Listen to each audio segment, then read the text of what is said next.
시청자 여러분 안녕하십니까?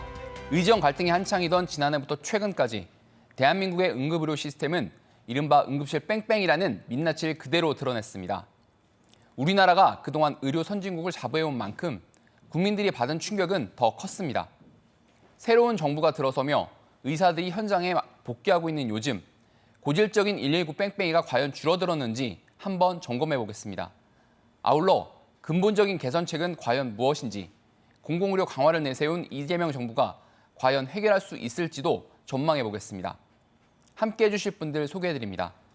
세종시 119 종합상황실에서 근무하시는 전국 공무원노조 소방본부 김수룡 대변인 자리했습니다. 네, 반갑습니다. 오늘 이 자리엔 환우 보호자께서도 나와주셨습니다. 한국일형당뇨병 환우회 김미영 대표 자리했습니다. 네, 안녕하세요. 좋은 공공병원 만들기 운동본부 정책위원장이신 을지대 예방의학과 나백주 교수 나오셨습니다. 네, 안녕하십니까. 지역 의료 문제와 관련해 꾸준히 취재를 해오신 충청투데이 김준곤 기자 나오셨습니다. 네, 안녕하세요. 김준공 기자입니다. 네, 소위 응급실 뺑뺑이 사례가 여전히 발생하고 있는 것 같습니다. 먼저 김 기자께서 최근 보도된 사건 사고 중에서 응급실 뺑뺑이와 관련된 사례가 좀 있는지 좀 브리핑해 주시죠. 예, 뭐 사실 작년 이제 의대 정원 확대 문제로부터 촉발됐던 응급실 뺑뺑이인데요. 이게 좀 장기화되면서 조금 사람들이 피로감도 많이 느끼고 좀 그러다 보니까 이 언론에서도 조금은 이제 취재를 좀 덜하게 된 경향도 솔직하게 좀 있는 것 같은데요. 좀 그래도 비교적 최근에 있었던 사건으로는 이제 어린이날이었던 5월 5일 대전에서 있었고요. 당시 새벽이었는데 호흡곤란을 호소하시던 50대 환자분께서 있었고 한 10여 군데 충청권에 있는 병원들에 연락을 했지만 받아주는 곳이 없어서 결국에는 헬기를 타고 좀 이제 부산까지 내려가야 했던 일이 있었습니다. 대전에서 부산까지. 예. 네, 사실 또 이 통계로 볼 때 이 충청권이 이 응급실 뺑뺑이 사건에서 특히 취약하다고 좀 볼 수 있는 자료들도 있는데요. 작년에 이제 용해인 기본소득당 의원실에서 이제 소방청으로부터 확보한 자료를 보면은 이제 지난해 6월에서 8월까지 3개월간 이제 1시간 이동하는데 1시간 정도 소요된 환자의 수를 볼 때요. 이 충남이 920명입니다. 이게 전국에서 세 번째로 많은 수치고 특히 이제 가장 가파르게 상승했던 곳은 대전인데요. 같은 기간 23년 6월에서 8월에는 이 81명이었다면은 지난해 같은 기간에는 292명으로 늘면서 한 260% 그러니까 2배 넘게 증가했던 거죠. 응급실 센데 시간이 그만큼 많이 걸렸다는 거죠. 그죠. 어떻습니까? 김수룡 대변인께서는 지금 이제 119 현직 119 구급 상황실에 근무하시는 거죠. 네, 그렇습니다. 의사들이 복귀하고 있다고는 하는데 그래서 좀 나아지지 않을까라고 하는 기대도 좀 있을 것 같은데 응급실 뺑뺑이 좀 얼마나 좀 심각합니까? 뭐 의사분들이 조금 복귀를 했다고는 하지만 뭐 아직까지는 뭐 여전한 면이 있고요. 그리고 작년 이맘때보다는 조금 나아지긴 했어요. 그렇지만 여전히 응급실 뺑뺑이가 좀 있는 편이고, 근데 이게 좀 일정한 패턴이 좀 이제는 좀 보이고 있습니다. 예. 낮보다는 밤에 주로 그렇고 또 평일보다는 뭐 휴일에 주로 발생을 하고 있는데요. 저희도 이제 환자분을 이제 이송할 병원을 찾다가 결국에는 멀리 있는 병원까지 이제 병원을 선정하게 되는데 그렇게 되면은 병원 선정할 때 드는 시간이 또 들어가고 이송할 때 드는 또 시간이 또 들어가니까 저희도 힘들지만 사실은 제일 힘든 건 이제 환자분들과 보호자분들이 가장 힘든 상황입니다. 응급실 뺑뺑이를 한다는 건 전화를 막 돌린다는 얘기잖아요. 네. 그럼 그 구급차는 어디서 있고 그거 어떻게 좀 벌어지고 있습니까? 상황을 좀. 구급차는 환자분을 태운 곳에 우선 있습니다. 예, 저희가 막상 출발을 하고 싶어도 병원이 어디 쪽에 있는 병원인지 잡힐지 확실하지 않기 때문에 우선은 그 자리에서 보통 전화를 돌리고 있는 거죠. 그 이제 기약 없이 될 때까지 이제 기다리고 있는 상황이겠네요. 네, 그러다 보니까 구급대원이 3명인 경우에는 3명 다 전화를 돌리기도 하고 또 어떤 상황에서는 또 보호자분도 같이 전화를 돌리기도 하고. 그런데 이제 병원에서 전문의가 없어서 아마 이제 우리는 받지 못하겠다는 상황이 이제 계속 반복되니까 네, 그 환자를 받을 수 있는 전문의가 있는 병원을 찾기 위해서 이렇게 돌리는 것 같은데요. 맞습니다. 정말 급한 상황에서는 좀 소방본부가 좀 직권으로라도 어느 병원으로 가겠다라고 하면 좀 그렇게 처리될 수는 없는 건가요? 직권으로 저희가 무조건 간다 이거는 현실적으로 지금은 안 되고 있고요. 저희가 환자 분류 도구에서 가장 응급한 환자, 뭐 예를 들면 심정지라든가 기도폐쇄 정도 그런 환자분들은 사실 지금도 가장 가까운 응급실로 이송을 하고 있습니다. 하고 있는데 다만 이제 그 경우에도 저희가 환자 상태를 미리 알려주기 위해서 통보는 하고 있고요. 그 외에 모든 환자들은 다 이제 병원에 전화를 해서 그 수용 가능한지를 확인하고 있는데 이게 좀 법적으로도 좀 제약이 있어요. 그 응급의료법에 의해서 저희가 이송을 할 때는 항상 응급실 쪽에다가 환자 정보와 그리고 이송을 하는 그 상황을 미리 알려주고 병원 측에서는 또 그거에 대해서 수용 여부를 회신해주고 그런 과정을 거치게끔 돼 있는데 그런 법적인 문제도 있고 그리고 병원 측에서는 그 해당 진료과의 해당 진료과의 전문의가 없는 상황이라서 못 받는다고 분명히 의사를 밝혔는데 저희가 그거를 그냥 막무가내로 또 갈 수가 없는 상황입니다. 그런 좀 복잡한 상황들이 있네요. 이번에는 환자와 환자 보호자 입장에서 좀 살펴볼게요. 우리 김명 대표님께서는 일형 당뇨병 환우 가족이자 이제 대표신데요. 대표로 활동해 오셨는데 이게 일형 당뇨병은 되게 흑인 안지성 질환이고 네. 굉장히 이형 당뇨와는 좀 다른 거죠. 그래서 네네. 자가 면역 질환이고 되게 좀 위중한 상황이 많이 생길 수 있는 네. 잠깐이라도 방심하면 생길 수 있는 그런 굉장히 급할 텐데 어떻습니까? 그 응급 상황에 대한 우려가 항상 있다 이렇게 봐도 될까요? 어떻습니까? 그렇죠. 이제 잘 관리가 되더라도 사실 아까 말씀하신 것처럼 수면 중 저혈당이 발생할 수 있고 그때는 이제 또 모두 자고 있는 상황이라서 이미 혼수 상태에 빠진 상태일 경우에는 결국 뭐 119를 부를 수밖에 없는 그런 상황이라서 항상 긴장하고 있었고 특히 응급실 뺑뺑이가 한창 문제가 됐을 때는 저희 안에서 공유된 사례들이 상당히 많았었습니다. 어떤 사례들이 있었나요? 지금 이 자리에도 와 계신 부모님이 계신데 지난 9월에 이제 아이가 9살, 8살 아이가 일형 당뇨를 진단받아서 이미 고혈당 상태, 진단 전에 고혈당 상태였는데 이미 그 혼수 상태 전까지 갔던 그런 상황에서 이제 충북대학교 병원을 갔는데 이제 수용할 수 없다. 대신 그냥 산증이 오래될 경우에 사망할 수도 있으니까 빨리 나가서 119로 불러서 다른 병원에 가라라고 해서 1시간 이상이 충청권에서 헤매다가 결국 인하대병원으로 이송되는 경우가 생겼거든요. 인천이요. 인천. 예. 그래서 그때도 이제 아까 말씀하신 것처럼 이제 119 구급대원이랑 같이 부모님이 같이 전화를 하셔가지고 부모님이 전화하셔서 인하대병원으로 이송하는 그런 사건이 있었습니다. 응급실뺑뺑이가 부모님도 같이 막 굉장히 네. 애타셨겠어요. 네. 그럼 이제 환자나 어쨌든 보호자 입장에서 응급 상황에 딱 직면했을 때 이제 응급실 뺑뺑이가 좀 나아졌다고 하지만 여전한 상황에서 가장 우려된 요소가 어떤 부분일까요? 사실 아까 언론에서도 좀 이제 관심이 뜸해지고 전체적으로 국민들의 관심이 좀 소홀해진 상황에서도 환자들은 상황이 달라지지는 않거든요. 그렇죠. 그래서 저희 내에서도 이 응급한 상황을 만들지 않기 위해서 좀 가이드라인을 만든다든지 이럴 때 어떻게 대처해라든지 이런 것들을 하고 있지만 그래도 인력으로 안 되는 그런 부분들이 많이 있거든요. 그래서 저희 입장에서는 예전 같은 경우에는 응급실에 가면 그래도 최소한의 처치를 받을 수 있다라는 믿음이 있었는데 지금은 이제 응급실에 가면 거부될 수 있다라는 마음이 먼저 드는 겁니다. 그렇기 때문에 되게 불안도나 이런 것들이 굉장히 높은 상황이라서 근본적인 문제가 해결되지 않으면 환자 입장에서 좀 많이 힘든 상황으로 계속 살아야 되니까 좀 불안합니다. 그런 불안한 마음이 계속될 수밖에 없을 것 같아요. 이게 네. 문제가 해결되지 않으면. 선생님, 이런 응급실 뺑뺑이는 일선 의료진들도 문제라고 생각을 하고 있을 것 같고요. 그냥 좀 안타깝게 바라보고 계실 것 같은데 어떻습니까? 선생님?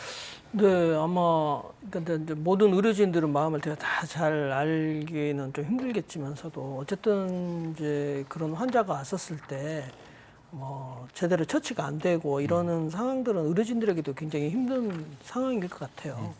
그래서 이런 문제가 개선이 돼야 되는데 사실 이 문제는 기본적으로 평소에 우리나라 의료제도가 가진 여러 가지 문제점에 최근에 그 윤석열 정부의 그 의대 정원 이제 증원이 한꺼번에 많이 이제 이런 가운데서 나타났던 일련의 의료 사퇴될 문제가 좀 있었던 거 아닌가 이렇게 생각이 들고 요새는 이제 의학한림원이나 이런 의사협회에서도 학생과 전공의 복귀를 계속 공고하고 있고 일반 시민들도 이제 새롭게 이제 이재명 정부가 출범하면서 이 문제가 좀 개선이 되고 이 기회에 한국 사회 의료 문제가 좀 더 근본적으로 개선되기를 바라는 그런 마음이 아닐까 싶습니다.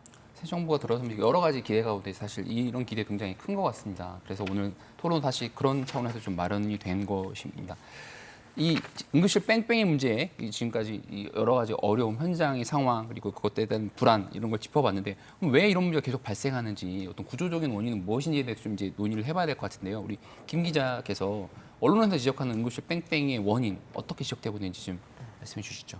네, 일단 응급실 뺑뺑이 문제가 뭐 사실 갑자기 확 생겼다라고 보는 거는 좀 어려울 것 같고요. 꾸준히 있어 왔겠지만 이제 좀 고착화되고 또 이제 그것이 이제 사회적 현상으로 많이 촉발되는 것들이 좀 있었던 것 같습니다. 저희는 이제 그런 원인들을 일단은 다들 잘 아시겠지만 의료 대란 때문이라고 보고 있고 어쨌든 전 정부 윤석열 정부에서 의대 정원을 갑자기 확 늘려버리는 결정을 하면서 이제 의료인들을 반발을 샀고 이제 어쨌든 그 환자 입장에서는 응급실에 가는 게 의사를 보러 가는 거지 않습니까? 어쨌든 그 단순하게 말했을 때. 근데 이제 응급실에 가는데 의사가 없으니까 병원에서도 어떻게 할 도리가 없는 부분이 생기는 거고 그렇게 하다 보면서 이제 환자분들의 그 골든타임을 놓칠 수 있는 위험이 더 커지는 걸 텐데 사실 뭐 의사 증원을 하는 문제는 문재인 정권 때서도 있어 왔지만 그 당시에는 비교적 이제 정부가 빨리 이제 수요 백기를 좀 드는 모양새를 취하면서 이제 의료인들의 그 파업 공동 행동이 좀 일찍 정리됐고 그렇게 이제 넘어가는 감이 있었다면은 이제 윤석열 전 정권 때는 이제 장기화됐죠. 네. 이제 확실하게 끝맺음을 해주는 느낌도 아니었고 그러다 보니까 이제 의료인들의 반발은 더 커지고 사태는 장기화되고 이게 고착화되고 고착화되면 좀 더 큰 문제라고 생각하는 게 기본적으로는 의사가 없어서 응급실에서 안 받아주겠지만 이게 사실 환자분들도 불신이 생기죠. 정말 의사가 없는 게 맞는지 안 받아준다고는 하는데 그 말로만 하는 거니까 직접 볼 수도 없고 그런 문제들이 좀 커져왔던 것 같습니다.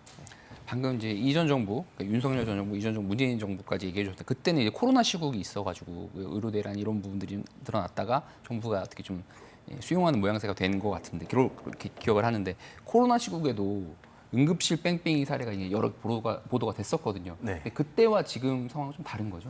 그때랑 지금 완전히 좀 다릅니다. 예, 그때는 코로나가 이제 전염병이다 보니까 그 격리병실이 필요한데 격리병실이 부족해서 못 받는 경우 그리고 코로나 환자인 줄 모르고 다녀갔는데 코로나 환자라서 그 응급실을 소독하기 위해서 일시적으로 폐쇄하는 경우 주로 그런 이유 때문에 그 환자를 못 받았었다면은 지금은 응급실도 열려 있고 응급의학과 의사도 있지만 그 응급의학과 외에 배후진료과가 지금 준비가 안 돼 있기 때문에 예, 거죠. 그렇죠. 예를 들면 아까 말씀하셨던 당뇨 환자 같은 경우 내분비내과가 있어야 되는데 내분비내과가 없다든지 그런 식으로 특정 진료과로 연계하지 못하는 상황이라서 이제 받을 수가 없다 이런 상황이 거의 대부분이거든요. 그러니까 결국은 필수 진료과 의사의 부족. 그렇게 볼 수 현재 있죠. 보이는 그 원인인 거죠. 응급실 뺑뺑이 원인. 선생님 어떻습니까?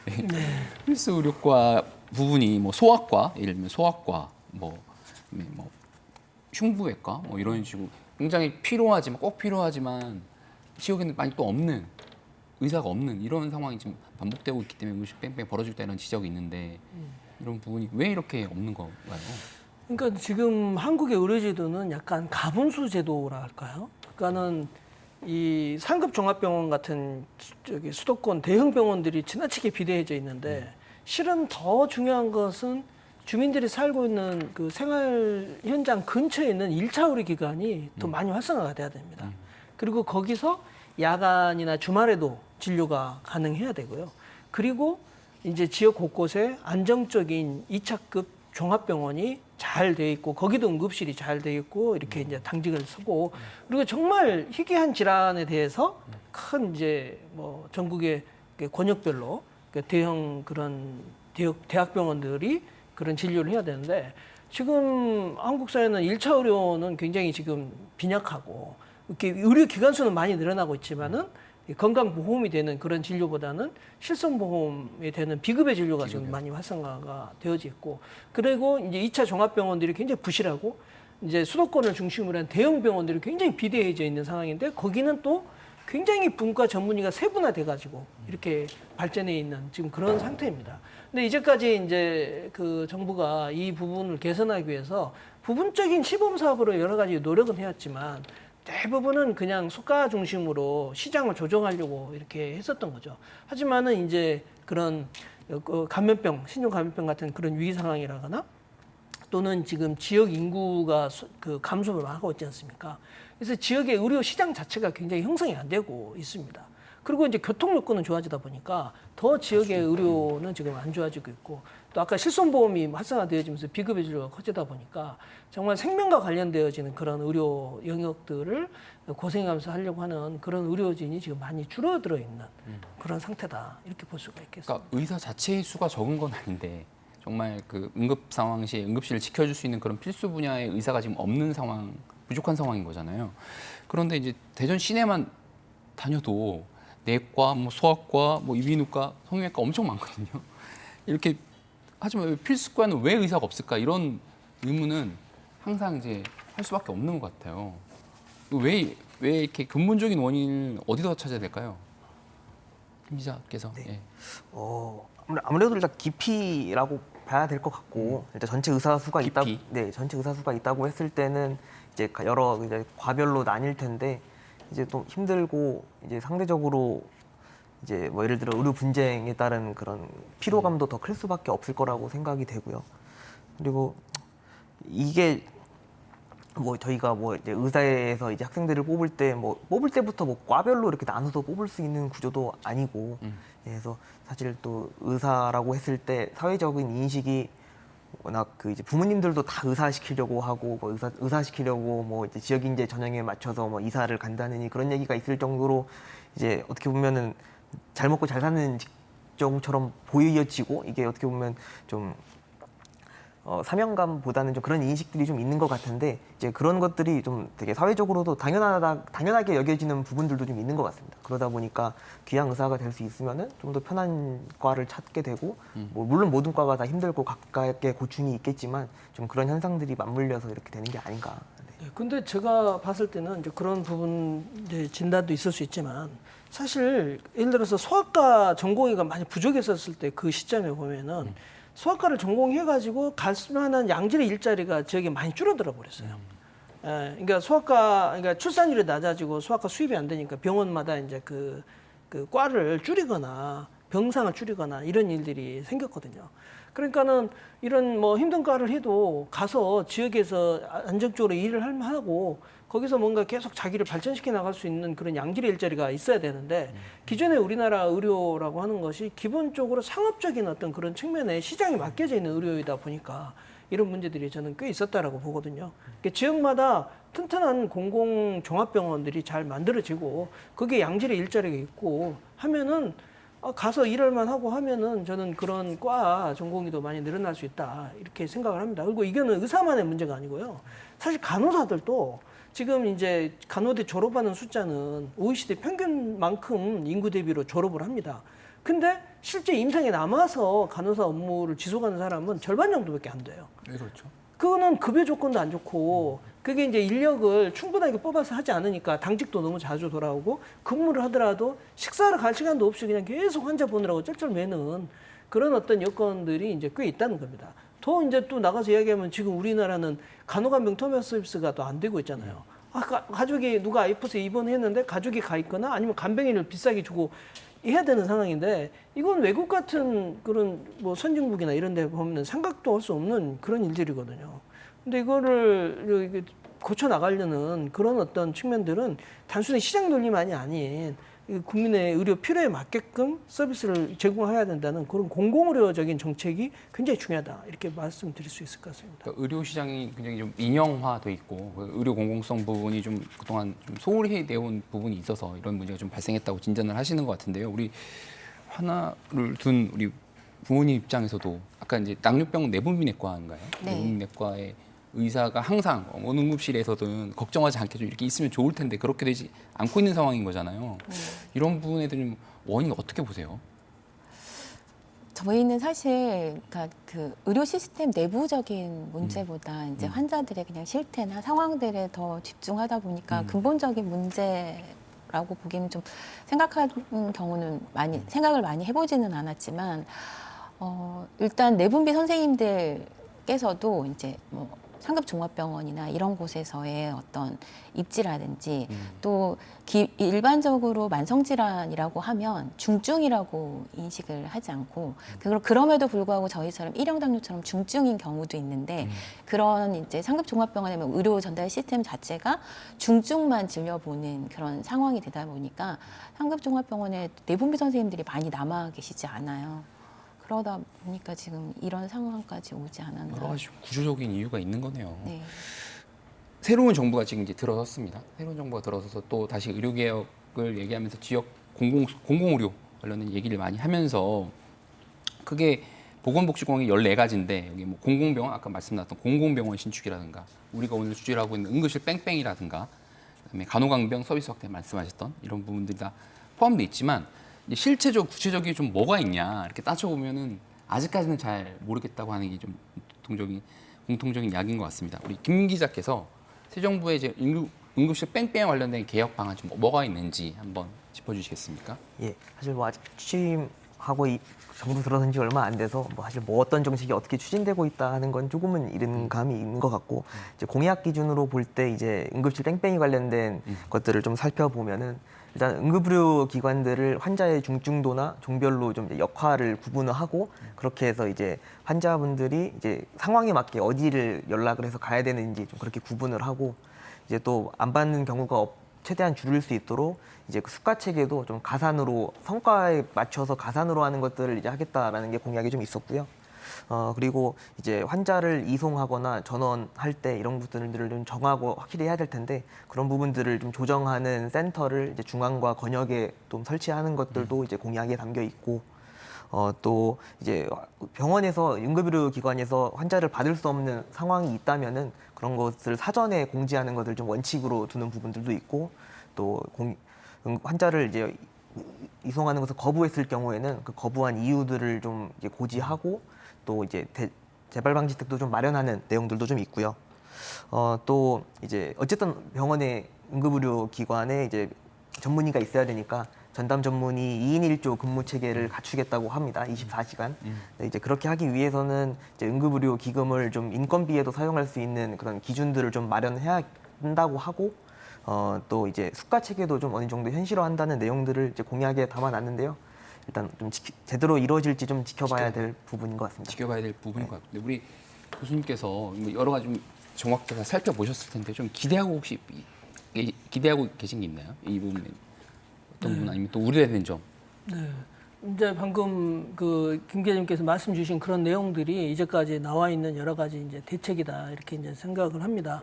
근데 사실 이제 그 최근에도 한국보건산업진흥원에서 이제 조사 결과가 나와 있지만 국민들은 공공의료에 대한 기대, 공공병원에 대한 기대가 굉장히 높아져 있는 것이 또 사실입니다. 사실 그동안 신종감염병 코로나19 시기에 다른 민간병원들은 초기에 그 코로나19 환자를 기피를 했었는데 공공종합병원이 이제 그런 공공병원들이 그런 걸 했었고 그래서 이제 지역마다 좀 그런 부분들, 그러니까 시장 상업적인 그런 측면들이 아닌 그런 기대의 역할을 하는 공공병원들을 좀 기대를 하고 있는데 지금 이제 시간이 좀 지나다 보니까 이게 이제 또 공공병원이 과연 잘할까? 또 일부 지금 저기 뭐 밑빠진 독에 물 붓기처럼 그 적자 투성인 병원이다 이렇게 이제 생각하는 그런 경향도 좀 있는 것 같습니다. 최근에 대선 기간 때도 그 이재명 대통령이 그 성남시 그 변호사 하면서 만들었던 성남시 의료원이 지금 뭐 제대로 가동이 안 된다는 그런 측면으로 이제 그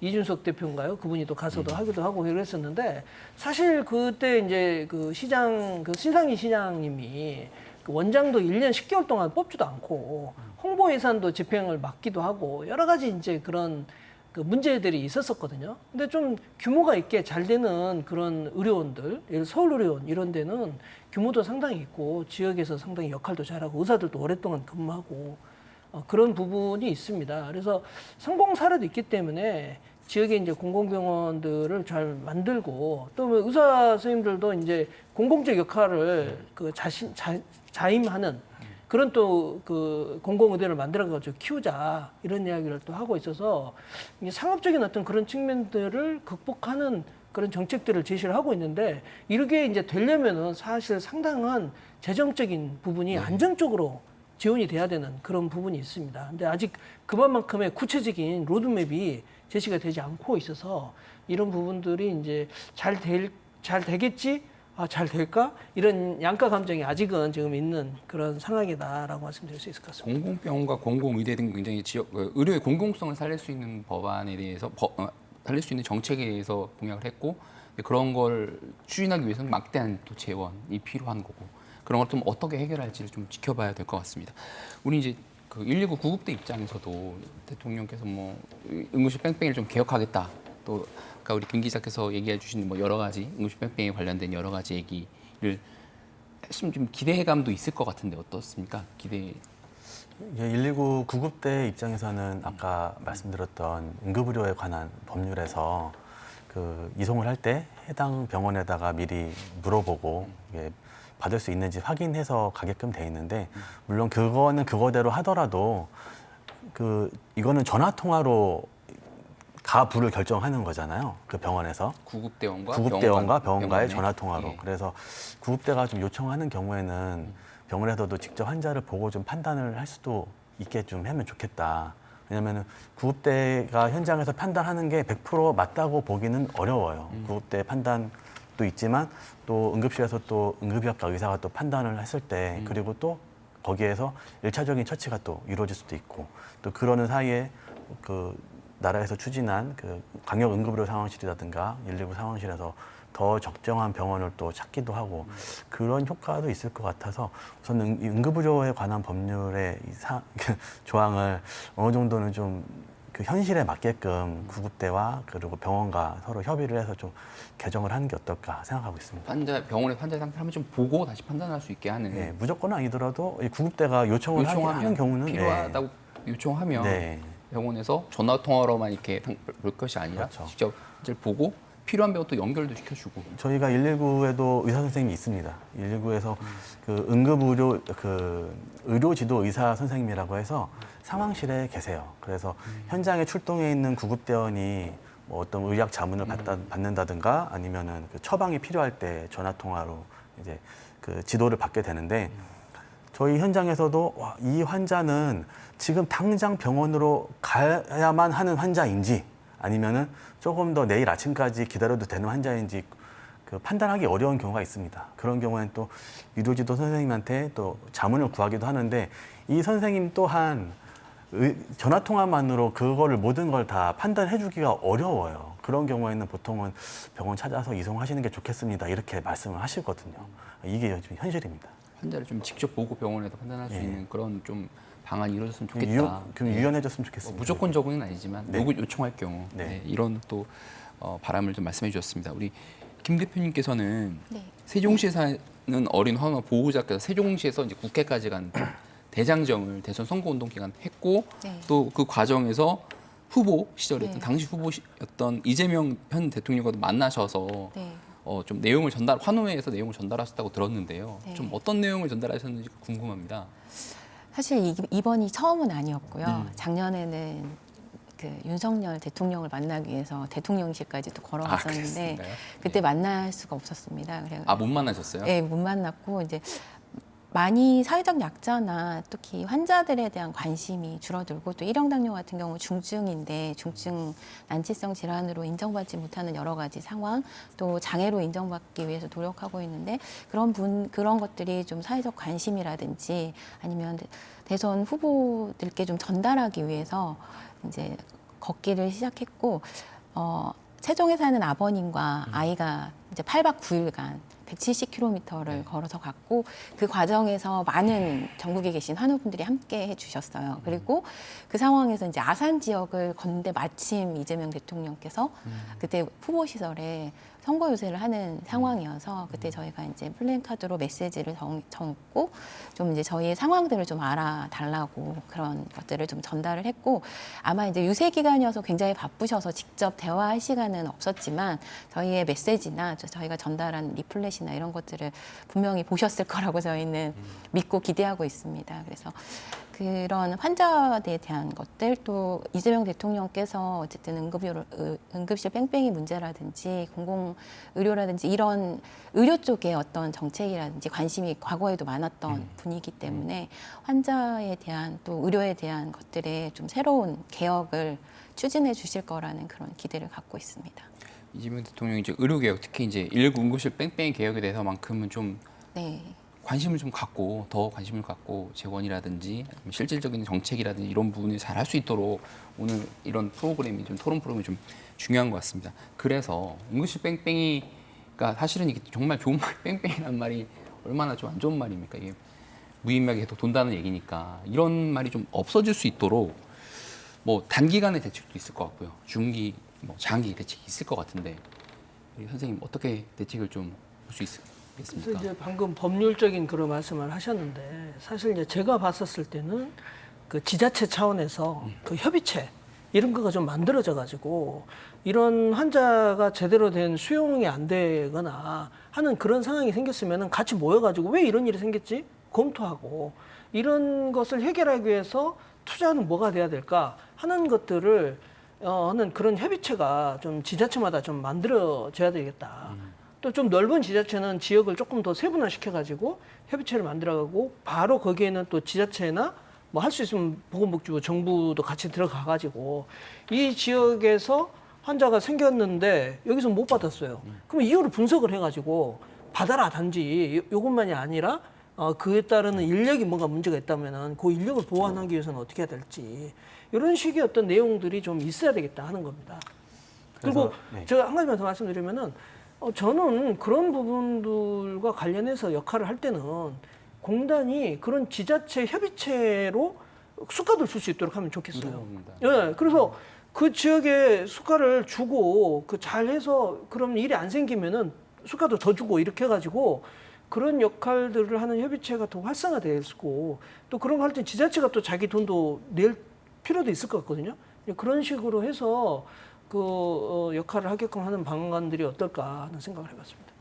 교수님 말씀에 굉장히 동의하는 게 지금 각자 광역시, 시도 단위로는 그 응급의료 협의체라는 게 있습니다. 그게 응급의료 법률에 따라서 하게 돼 있는데 지금 거기에는 보통 그 행정청 그리고 각자 만약 대전이라면 대전시겠죠. 행정청과 그리고 소방도 포함되어 있고 그리고 이제 그 병원들, 예, 공공병원뿐만 아니라 그 병원들 다 포함되어 있는데 그게 지금 시도 단위로만 있는데 제 생각에는 그래요. 이게 시도에서 좀 더 넓혀서 충청 권역으로 아예 넓혀서 이거를 좀 논의를 하고 그리고 그 논의하는데 그 특정 진료과들이 야간이나 휴일에 아예 충청권 자체에 없는 경우가 되게 많거든요. 그래서 바운더리를 굉장히 넓히면은 이게 순환 당직의 개념을 도입을 해서 만약에 안과가 뭐 꼭 대전이 아니더라도 뭐 공주든 뭐 세종이든 어디든 간에 충청권 안에만 있으면은 이게 시민들한테 굉장히 도움이 되지 않겠나 그렇게 생각하거든요. 근데 지금은 이 응급의료 협의체 같은 것들이 시도 단위로만 있지 이렇게 권역 단위로는 이제 이루어지지는 않고 있는 것 같습니다. 예. 그러니까 예를 들면 대전, 옆에 있는 세종, 네. 뭐 충남, 예, 따로따로 충북까지 해서 각각의 광역단체로는 협의가 있는데 그렇죠, 예, 있습니다. 이거를 모아야 된다는 말씀이시죠? 그렇죠. 그 협의체는 그대로 있더라도 이게 이거 권역 단위로도 이제 논의를 할 필요가 있다. 예, 이렇게 이게 말씀. 현실적으로 대전 안에서 다 가기 어려워서 그런 겁니다. 그렇죠. 예. 대전 안에서도 지금 다 이게 수용이 안 되기 때문에 좋은 아이디어 같고요. 근데 문제는 그 시도 단위서부터서 이게 좀 잘 되고 그러면서 동시에 그런 권역 단위도 이루어지면은 좋지 않을까 이런 말씀을 좀 수정해서 드립니다. 그 이제 현장에서 느끼시는 아마 이제 아까 그런 말씀이신 것 같아요. 그러니까 대전만으로는 병원이 다 못 가니까 실질적으로는 세종도 가고 충북도 가고 충남도 가고 이런 상황이라는 거죠. 그렇죠. 그리고 이 순환 당직이라든가 그런 어떻게 보면은 진료과의 공백을 대전권 안에 있는 의사 선생님들로만 다 책임을 지게끔 하는 것도 또 가혹할 수가 있어요. 그래서 이거를 바운드리를 넓혀서 아예 권역으로 넓히면은 아무래도 순번이 돌아오는 횟수가 적어지거나 뭐 그러니까 좀 부담은 좀 덜 될 거라고 생각합니다. 어떠세요? 이런 아이디어는 그러니까 예를 들어서 뭐 서울 뭐 경기 좀 다른 얘기겠지만 지역에서 이제 응급 환자를 후송하는 시간이 있을 거잖아요. 네. 그러니까 같은 권역 같은 대전이면 짧을 텐데 세종, 충남, 뭐 충북 이렇게 넓어진다면 이제 의사 찾기를 좀 쉬울지 몰라도 이제 걸리는 시간은 좀 더 길어질 수 있는 것 같은데. 그렇긴 하죠. 근데 지금 이미 권역 바깥으로 이송되는 경우들이 사실 많기 때문에 그리고 그 권역 안에서만 수용이 가능하다고 하면 어쨌든 이제 119 안에서 응급처치를 할 수 있고 그런 부분들이 있기 때문에 뭐 근본적으로 그 안에서 다 시도 내에서 해결되면 좋겠지만 사실상 그 의료 현실상 그게 안 되는 상황이라면 권역 내에서라도 좀 이런 체계를 만든다고 하면 최소한 권역 바깥으로 가는 경우는 없을 테니까 네, 환자들에게 또 현실적으로 도움이 되는 대책이라고 생각합니다. 그리고 이렇게 그 지자체별로 하는 부분이 먼저 바탕이 되는 부분이 저는 중요하다고 생각하는 게 지자체의 책임성을 높이는 측면에서도 저는 의미가 있다고 봐요. 그렇게 자체적으로 최대한 노력을 하고 그렇게 해서 또 안 되는 부분은 그 좀 넓은 권역으로 같이 해주는 그런 시스템도 같이 해주면 좋을 것 같습니다. 지금은 그런 게 잘 안 되고 있는 건가요? 그러면 그 지역별로 하는 협의체가 제대로 기능을 좀 안 하기 때문에 응급실 뺑뺑이가 좀 벌어지고 있다고 그렇게 보면 그렇죠. 되는 그 겁니까? 협의체가 우선 몇 번 모이고 이런 걸 다 봐야 되는데 네. 뭐 예를 들어서 1년에 한 4번이나 이렇게 모일 거예요. 제가 말씀드린 협의체는 보통 그렇습니다. 훨씬 더 자주 모이고 거기서 나오는 어떤 사례들에 대해서도 계속 리뷰를 하고 왜 안 되는지 분석을 해서 바로 정책으로 이어질 수 있게끔 하는 정도로까지 책임성 있는 뭔가를 좀 주고 거기에는 그 전문가하고 지자체 공무원만 참석할 게 아니라 지금 오신 그 환자분이나 환자 보호자분들도 같이 오셔가지고 그 절박한 이야기를 하면서 정책에 대한 실행에 대한 압력을 행사해 나가는 이런 부분이 같이 있는 게 필요할 것 같아요. 최근에 타 지역 이제 사례를 좀 보면요, 이게 대구 아마 사례일 것 같습니다. 말씀하신 지자체, 소방안전부, 대학병원 등이 지역 응급의료 네트워크라고 하는 걸 이렇게 만들어서 응급실 뺑뺑이를 이제 많이 줄였다라고 하는데 이게 뭐냐면 초응급 환자, 아까 말씀하신 뭐 1등급은 아니더라도 그 경계상에 있는 환자들이 있을 수 있잖아요. 그런 환자를 119에서 이송할 병원을 선정하고 해당 병원은 환자를 이제 수용하도록 한 거다. 그러니까 이게 이제 광역 그런 거를 총 지휘할 어떤 거버넌스는 있었겠죠. 그런 거버넌스를 만들고 그렇게 말씀하신 뭐 법적으로 문제가 좀 걸리는 부분이 있으니까 무조건은 아니더라도 환자를 좀 수용할 병원을 정하면 그 병원을 일단 맞는 이런 대안도 있거든요. 그러니까 아까 말씀하신 그런 지자체 차원의 어떤 그 협의체가 잘 구성이 되면 굉장히 다양한 의견들이 나올 수 있을 것 같아요. 좋은 의견인 것 같고요. 저는 이 대구 사례에 대해서 저도 조금 아는데 예. 이런 네트워크를 구성을 해가지고 상당히 노력을 많이 하고 있어요. 근데 그 여기 이제 담당하는 대구 경북대병원 응급학과 그 교수님이 항상 가지는 불만이 뭐냐면은 사례가 나왔는데 이걸 해결하기 위한 어떤 책임 있는 그 어떤 대구시라거나 경북도라거나 이런 부분에 있어서 어떤 예산 투자라거나 정책 전환이 좀 잘 안 된다는 거죠. 그래서 제가 생각할 때는 이제 이런 걸 했었을 때 아까 숟가락을 줄 필요가 있다라고 하는 것이 뭔가 이렇게 잘 했었을 때 재정적으로 뭔가 도움이 되고 하는 그런 것까지 같이 있으면 좋겠다 하는 말씀을 드리는 거고 저는 이번 기회에 더 나아가서 각 시도마다 이런 공공보건의료 어떤 특별 회계 이런 걸 한번 좀 만들어 가지고 가면 좋겠다 싶어요. 이게 지금 소방 이쪽에 좀 나와 가지고 제가 말씀을 드리는데 2014년도 15년도에 그때 그 소방관 분들이 굉장히 힘들어 가지고 뭐 좀 그 뭐라 하죠 불행한 선택을 하는 그런 경우도 있었고 뭐 장비가 없어가지고 뭐 제대로 소방 대응을 못한다 이런 일들이 있었어가지고 그때 이제 담배의 개별 소비세라고 하는 부분이 있는데 594원씩이 있거든요. 그 매년 한 2조 원 정도 거치는데 그 중에 45%를 소방안전교부소로 내려가지고 시도마다 그런 특별 얘기를 만들어서 투자를 한 일이 있었어요. 인력도 투자하고 이러면서 이제 사실 소방 인프라가 많이 개선이 됐거든요. 그래서 그런 부분들이 지금 공공보건의료 영역도 응급을 포함해서 좀 같이 있어야 되는 게 아닌가 이렇게 좀 생각합니다.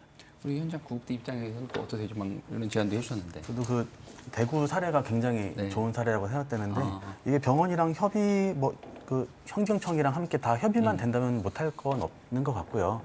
다만 이제 하나 더 선행해야 될 것이 여기 대구도 네트워크 구축을 잘했다라고 하는데 사실 네트워크는 이미 다 구축이 돼 있습니다. 예. 119, 어느 지역이든요? 예, 119 구급대원은 현장에서 환자의 정보를 각 여러 병원들로 어떤 환자고 뭐 어떻게 처치를 했다 이 정도까지 해서 다 동시에 여러 군데 병원까지 전송을 할 수 있게끔 돼 있어요, 온라인으로. 그런 병원에서 그 환자 상태를 보고 환자를 수용할 수 있을지 없을지를 판단해서 그거를 회신을 하게 되는데, 이게 지금 아직 시스템 구축은 완벽하게 돼 있는데 아직 정착이 안 돼서 병원 측에서도 사용하는 병원이 거의 없는 걸로 알고 있고, 시스템이 있는데도? 예, 대구 같은 경우는 그 전부터 이 도입하는데 시범 사업부터 해가지고 대구에서 먼저 선제적으로 이루어졌고, 그리고 이게 잘 되고 있다고 알고 있습니다. 예. 그런데 이게 만약에 잘 정착이 되면은 지금까지 우리가 만약에 10군데 전화를 돌린다고 치면은 한 군데당 뭐 2, 3분 작게 잡아도 걸려서 30분인데, 이 시스템을 제대로만 쓴다면은 사실 한 번에 10군데든 20군데든 한 번에 보내고 한 번에 답변을 다 받을 수가 있으니까 시간이 확실히 절약되는 거죠. 네. 일일이 다 전화로 해가지고 뭐 환자 상태 설명하고 일했던 시간을 한꺼번에 이 병원으로 쫙 그 정보로 그렇죠. 풀어버리면 예. 그 정보 다 확인해서 수신 가능하고 수용 가능한 병원만 오면 그 병원을 바로 가면 그렇게 되니까. 하기 위해서 만든 시스템입니다. 네. 근데 이제 잘 활성화가 안 돼 있다. 아직은 정착이 잘 안 돼요. 대구 같은 경우는 지금 잘 돼 있는 걸로 알고 있습니다. 예. 그 우리 하나 그 보호자 가족 입장에서 실질적으로 현장에서 좀 생각하실 때 119 응급실 뺑뺑이를 좀 없앨 수 있는 대안, 현실적인 대안 좀 어떤 거 좀 생각해 보신 게 있으실 것 같아요. 일단 이제 저희 환자 내에서도 응급 상황을 만들지 않으려는 좀 그런 노력들을 좀 하고 있습니다. 저희 내에서도 교육을 하고, 또 1차적으로 특히 밤중에 뭐 수면중 저혈당이라든지 이런 게 발생했을 때는 저희 안에서도 어떻게 해라라는 그런 지침들을 조금 안내를 하고 있습니다. 근데 그거는 이제 응급 개인의 상황. 노력인 거고. 네. 근데 그 아까 선생님들 말씀해 주신 것처럼 이런 부분의 어떤 인프라 구축이라든지 재원 투자라든지 이런 것도 좀 아낌없이 해주시면 좋을 것 같아요. 지금 이 상황에서 뭐 의정 갈등 상황이든 이런 거에서 많은 피해자들, 사실 의사 인력도 그렇고 하지만 가장 피해자는 환자와 국민이거든요. 아플 때 제대로 치료받을 수 없다라는 그런 불안감 때문에 특히 환자들은 항상 그런 응급 상황에 노출되어 있는 상황이라서, 그런 점에서 봤을 때 뭔가 정부에서 그런 사회적 약자나 환자들을 위해서 좀 많은 고민들을 해주시고, 그 아까 협의체라든지 중앙 안전 시스템이라든지 이런 것들이 실제로 가동할 수 있게, 그걸 하기 위해서는 어떤 노력들을 해야 되는지에 대한 구체적인 방법은 환자는 잘 모르긴 하지만 그런 부분들을 좀 같이 노력을 해주셔서 이게 정착화됐으면 좋겠어요. 그래서 더 이상 이런 문제로 힘들지 않았으면, 예, 저희는 그렇게 바라고 있습니다. 그 언론계에서도 사건 사고나 이런 거 이제 응급실 뺑뺑이나 이런 게 굉장히 많으면 그 쓸 때마다 굉장히 안타깝잖아요. 그렇죠. 그런 상황을 좀 되풀이지 않기 위해서 좀 어떤 노력이 좀 필요할지 언론계들 좀 지적할 수 있을까요? 네, 좋은 말씀들을 너무 많이 해주셔서 저는 좀 다른 관점에서 한번 말씀을 드려보면은, 사실 저희가 작년부터 있었던 또 이제 의료 대란들을 취재하면서 좀 많이 느끼는 거는, 이 결국 다 사람이 하는 일이다라는 거거든요. 시스템을 당연히 잘 갖춰야 되고, 잘못된 게 있으면은 법을 바꾸든 예산을 더 들이든 이렇게 바꿔나가는 것은 되게 당연한 문제지만, 사실 뭐 이재명 대통령이 이제 후보 시절에 공약한 것들이 다 이루어진다고 한들 사실 이제 의료인들이 돌아오지 않으면 사실 뭐 이게 되는지 않는 부분이고, 그렇기 때문에 일단은 저기 좀 사람이 하는 문제다 보니 의료인분들이 빨리 돌아오고, 이제 그분들의 또 좀 서로 양보하는 부분들도 좀 필요하지 않을까라는 생각이 들고, 또 이제 협의체도 아까 말씀을 주셨는데 결국 그것이 이제 사회적 합의지 않습니까? 이제 공공의료를 하기 위해서 이제 제일 많이 반대하는 목소리 중 하나가 돈인데, 결국엔 이게 그 사람을 살리는 일이고, 그 사람이 우리 주변 사람이고, 이제 그런 부분들을 얼마나 사회가 인정해주고 공감해주느냐가 중요한 부분인 것 같아서, 뭐 이제 언론의 역할도 중요한 것 같고, 네, 이제 그 정도 생각이 납니다. 네. 어느 토론은 이제 마무리할 좀 단계인 것 같아서요. 마무리 발언으로 돌아가면서 응급실 뺑뺑이와 관련돼서 뭐 대통령이든 새 정부든 아니면 뭐 병원이든 의료진이든 아니면 병원국이든 좀 이렇게 바라는 말씀이 있다면 한 가지씩 좀 정리해 주셨으면 좋겠어요. 우리 대변인께서부터. 이게 작년부터 좀 심각하게 졌다가 지금 아까 서두에 그 대표님께서 말씀하셨듯이 좀 고착화되려고 하는 지금 상황인데, 이게 고착화가 되지 않고 개선이 되어서 지금 당장 오늘 우리뿐만 아니라 우리 후손들도 살아갈 사회인데, 이런 개선해야 될 점들은 우리가 최대한 노력해서 빨리 개선해야 되는데, 또 김명 대표님.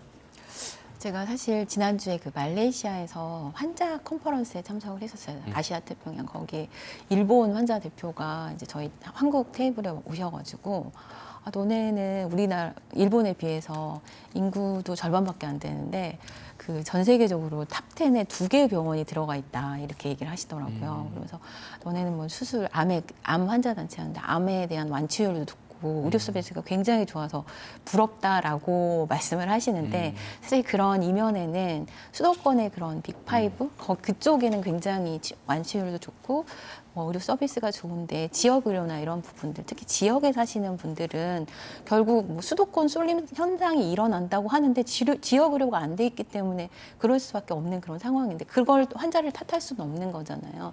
그러니까 우리나라 같은 경우 어느 지역에 살더라도 동일한 의료 서비스를 받을 수 있는 그런 의료 시스템을 만들지 않는 한 결국 의료 쏠림 현상은 해결되지 않고 이런 응급실 뺑뺑이는 계속 일어날 수밖에 없다라고 생각이 들거든요. 그래서 사실 자랑스러워해야 되는데 속사정은 그게 아니다라고 저희 그렇게 생각했었거든요. 그래서 이제 새 정부가 들어섰고 앞서 말씀드린 것처럼 공공의료나 의료에 대한 어떤 개혁에 대한 의지를 갖고 계신 분이니까 그 부분에 대해서 공약, 특히 책임 있는 이행으로 환자와 국민이 좀 의료 시스템에 대해서 신뢰하고 안정적으로 믿고 살아갈 수 있는 그런 나라를 만들어 주셨으면 합니다. 지역 공공성에 대한 어떤 그 강화 부분을 좀 말씀하셨습니다. 예, 네. 교수님.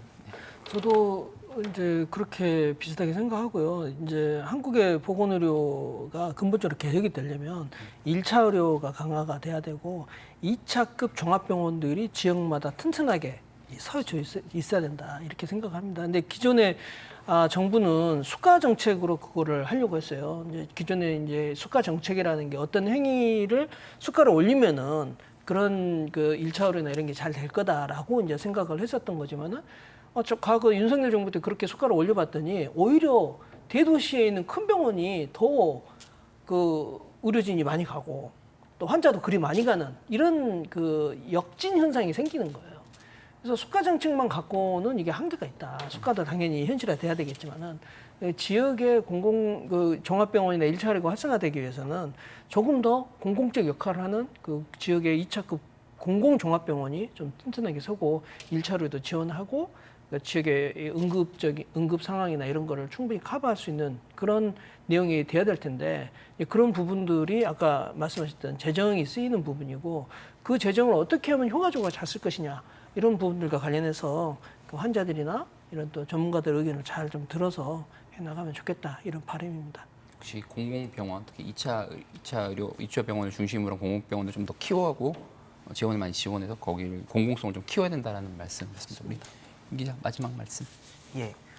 이제 공공 말씀하셔서 사실 이재명 대통령 공약에 이제 관련한 것들로 이제 공공의대도 있고 공공병원도 있고 또 이제 사관학교도 있는데 이제 뭐 의대 같은 경우는 이제 의대가 없는 이제 전남 지역으로 아마 배정이 될 것 같은데 나머지 2개 중에 뭐 1개 정도는 저희 지역에 있으면 좋지 않을까라는 생각을 좀 하면서 네, 이제 지자체에서도 좀 많이 힘을 써야 되지 않나 그런 생각을 하겠습니다. 윤석열 전 대통령이 추진했다 실패한 의료개혁은 정확한 현황 분석과 이해관계자 등을 설득할 근거, 논리, 비전이 없는 말 그대로 엉터리였습니다. 새로운 대통령과 정부는 이를 반면 교사 삼아 선명하게 의료 공공성을 추구하면서도 다수가 납득할 수 있는 진짜 대책을 내놔야 할 겁니다. 대전 MBC 시시각각에서는 응급실 뺑뺑이뿐 아니라 지역 의료가 처한 현실을 앞으로도 중요 의제로 삼아 충분한 토론을 해나가겠습니다. 오늘 순서는 여기서 마칩니다. 함께해 주신 시청자 여러분 고맙습니다.